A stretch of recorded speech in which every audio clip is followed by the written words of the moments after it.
Hi, welcome to the podcast for When the Curves Line Up for April 27, 2024, featuring Leo in the evening sky. Please see the article that includes diagrams of today's events on the website at whenthecurveslineup.com. Text by Jeffrey L. Hunt. In Chicago, sunrise occurs at 5:52 a.m. Central Daylight Time, followed by sunset at 7:46 p.m. With the bright winter stars slowly descending into evening twilight, Leo is high in the south. The westward-facing lion is marked by a backwards question mark or sickle, the farmer's cutting tool, outlining the head, and a triangle dotting the haunches and tail. Regulus, meaning the prince, is the constellation's brightest star. It is the 15th brightest star for sky watchers at the mid-northern latitudes. The star is nearly 80 light-years away and shines with a brightness of nearly 150 suns. Denebula is the lion's tail, over 20 degrees to Regulus upper left. Leo is a window to space beyond our own galaxy. The regions east and northeast, left and upper left, of Denebula are flush with thousands of distant galaxies that are millions of light-years away.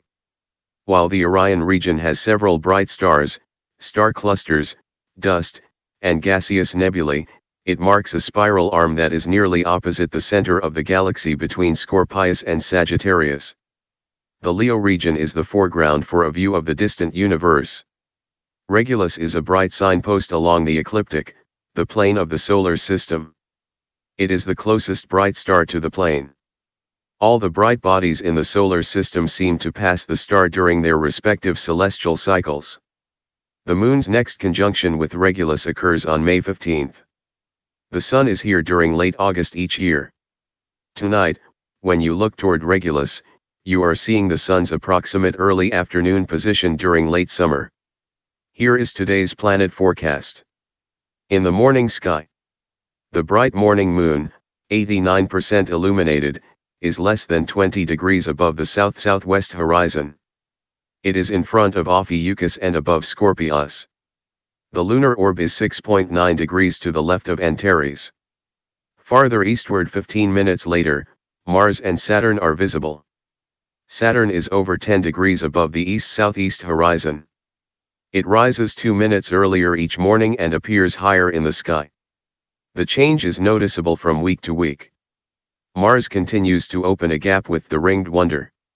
The red planet is over 7 degrees above the east horizon and 11.2 degrees to Saturn's lower left.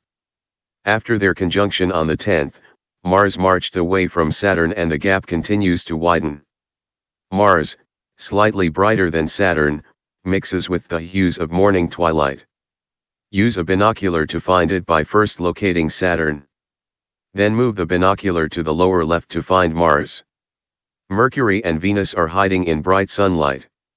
They are moving in opposite directions. Mercury, rising 43 minutes before sunrise, is heading toward a difficult-to-see appearance in the eastern morning sky next month. Venus rises 18 minutes before sunrise. Its solar conjunction occurs during early June, followed by a wide swing in the western evening sky. In the evening sky, Jupiter is quickly leaving the evening sky, leading up to its solar conjunction next month and reappearance in the eastern morning sky.